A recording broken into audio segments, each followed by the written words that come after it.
Et encore une fois, j'entendais cette mélodie venant d'un portail tournoyant, où les notes étaient émises par les grains de lumière. Et elle m'élevait vers d'autres portes, m'ouvrant vers d'autres mondes encore plus lumineux.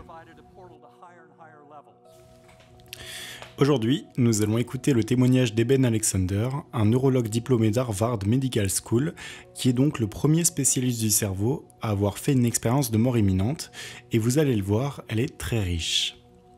Avant de commencer, sachez que cette vidéo est une synthèse de l'expérience d'Eben Alexander, et elle a été retraduite par mes soins. Donc malgré la maîtrise de la traductrice, elle n'avait pas toujours le temps d'exprimer tous les détails que l'expérienceur donnait tout au long de la conférence, donc je vous donne un peu plus de détails que la vidéo d'origine, mais si vous voulez voir notamment les circonstances de la mort d'Eben Alexander et la suite, son analyse, n'hésitez pas à aller directement en description, j'ai mis la vidéo en description pour toutes les personnes qui sont intéressées. Tout a commencé lorsque j'étais plongé dans un sol rugueux, comme dans un marais. D'un coup, j'aperçois une spirale aussi argentée que dorée, tournoyant sur elle-même. Elle était accompagnée d'une magnifique mélodie absolument parfaite qui m'emmenait vers une porte. Derrière cette porte, il y eut une vallée extraordinaire, d'une incroyable beauté, aussi terrestre que non terrestre. C'était bien plus réel que tout. C'est comme si notre expérience terrestre était un rêve par rapport à ce monde.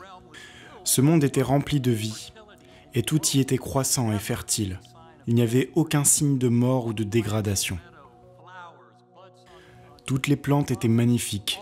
Les arbres fruitiers grandissants s'ouvraient avec des textures extrêmement riches, aux couleurs éclatantes et profondes, comme celles d'un arc-en-ciel. Et d'un coup, ce furent des millions de papillons en formation qui s'élevèrent depuis la vallée en contrebas.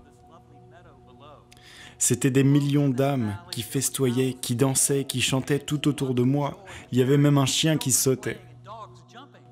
Entouré par les papillons, il y eut le visage souriant d'une femme, d'une très grande douceur et d'un amour infini. Elle ne s'est pas exprimée verbalement, mais pourtant elle me transmettait tout son amour. Elle m'a transmis le plus profond message que je n'ai jamais reçu. Tu es énormément aimé et cher aux yeux de tous. N'aie pas peur, tu n'as rien à craindre.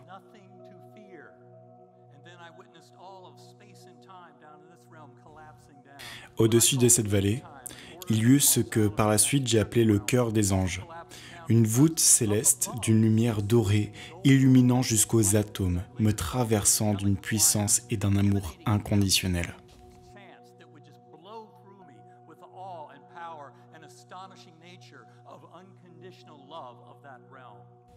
Et encore une fois, j'entendais cette mélodie venant d'un portail tournoyant, où les notes étaient émises par les grains de lumière. Et elle m'élevait vers d'autres portes, m'ouvrant vers d'autres mondes encore plus lumineux. La raison de mes difficultés à tout vous décrire, c'est parce que notre cerveau agit comme un filtre.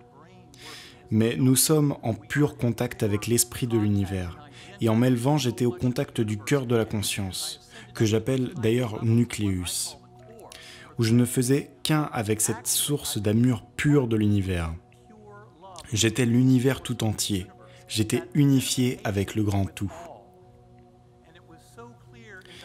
Et c'était tellement clair, cet amour inconditionnel de la source, de la création de l'esprit, de Dieu, c'est si profond, la fabrique de l'univers tout entier.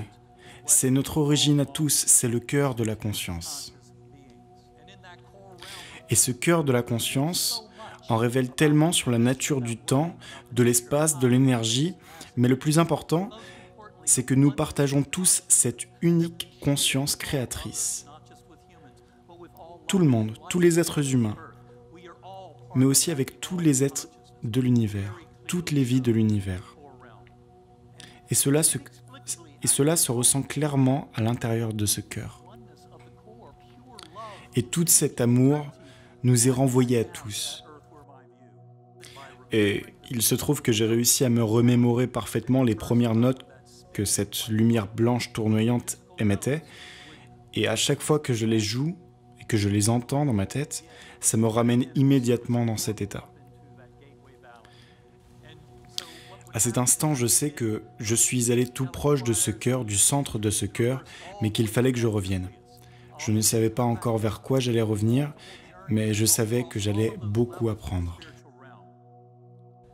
Et à chaque fois que je me remémore ces notes de musique, je suis déjà en train de me relier à ce cœur de conscience.